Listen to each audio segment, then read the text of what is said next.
YouTube দেখে রান্না করলেই সব রান্না যে ঠিকঠাক মতো হয় না, সব রেসিপি হয় না, সেটাই আজকে আপনাদের প্রমাণ দেখাবো। আর জীবনে ফার্স্ট টাইম লইট্টে ফ্রাই করতে গিয়ে আমার সাথে কি ঘটলো সেটাই শেয়ার করব। সো হ্যালো এভরিওয়ান, কি অবস্থা সবার, কেমন আছেন? তো খুব শখ করে ভাইয়াকে বললাম লইট্টা মাছ এনে দিতে। তো ভাইয়া অনেক ফ্রেশ একদম বড় বড় কিছু লইট্টা মাছ এনে দিছে, কারণ ভাইয়াকে বলেছিলাম যে লইট্টা ফ্রাই করে খাওয়াবো। কারণ কিছুদিন যাবত, প্রায় অনেক দিন যাবতই দেখতেছিলাম যে কক্সবাজারের লইট্টা ফ্রাই খুব ফেমাস, সবাই অনেক মজা করে খায়।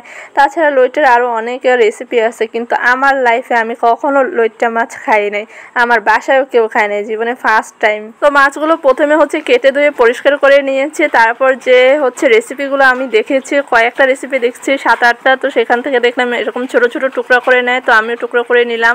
আর মেরিনেট করার জন্য প্রথমে এখানে সয়া সস দিয়ে দিলাম।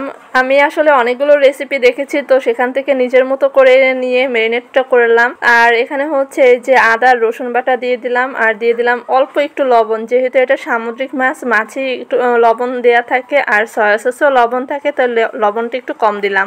এরপর একটু হলুদের গুঁড়া দিয়ে দিলাম, আর দিয়ে দিব হচ্ছে মরিচের গুঁড়া। মরিচের গুঁড়োটা ঝাল অনুযায়ী দিবেন, যার যেমন ঝাল পছন্দ ওই অনুসারে দিবেন। সাথে 2 পিস লেবু চিপে দিলাম, এটাও একটা রেসিপিতে দেখেছি একটু লেবু চিপে দিলে নাকি টেস্টটা ভালো আসে, ঘ্রাণটাও ভালো আসে, তাই এটাও দিলাম।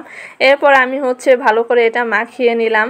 তো ভালো করে মাখাতে মাখাতে হঠাৎ আমার মনে পড়লো যে একটা রেসিপিতে দেখেছিলাম একটু জিরের গুঁড়োও দিয়েছে, ভাজা জিরের গুঁড়ো। তো আমি আবার একটু ভাজা জিরের গুঁড়ো দিয়ে দিলাম। এরপর আবার একটু ভালো করে মাখিয়ে নিলাম। এরপর হচ্ছে মাছটাকে আর রেস্টে রাখার কোনো দরকার নেই, সাথে সাথেই ভাজতে হবে, কারণ এই মাছ থেকে প্রচুর পরিমাণে পানি বের হয়। তো কোটিং করার জন্য হচ্ছে আমি আটা নিয়ে নিলাম, আপনারা আটা অথবা ময়দা নিতে পারেন। আর হচ্ছে 2 চামচ কর্নফ্লাওয়ার নিয়েছি। তবে আমি একটা রেসিপিতে দেখেছিলাম তারা চালের গুঁড়ো নেয়, আমার কাছে চালের গুঁড়ো ছিল না, তাই আমি 2 চামচ কর্নফ্লাওয়ার নিয়ে নিয়েছি। এরপর হচ্ছে পানি দিয়ে ভালো করে একটা ব্যাটার তৈরি করে নিতে হবে। আসলে এখন পর্যন্ত আমার রেসিপিটা সব ঠিকঠাক ছিল, আর আমিও মনে অনেক খুশিতে ছিলাম যে ফার্স্ট টাইম আমি লইট্টে ফ্রাই করব, বাসায় সবাইকে খাওয়াবো। তো সবাই খুব ভালো করে অপেক্ষা করতেছিল যে আমি লইট্টে ফ্রাই করে দিব আর তারা খাবে। তো এখানে হচ্ছে আমি ব্যাটারটা প্রথমে একটা মাছে ডুবিয়ে ভালো করে তারপর হচ্ছে তেলের মধ্যে দিয়ে দিলাম, ডুবো তেলে।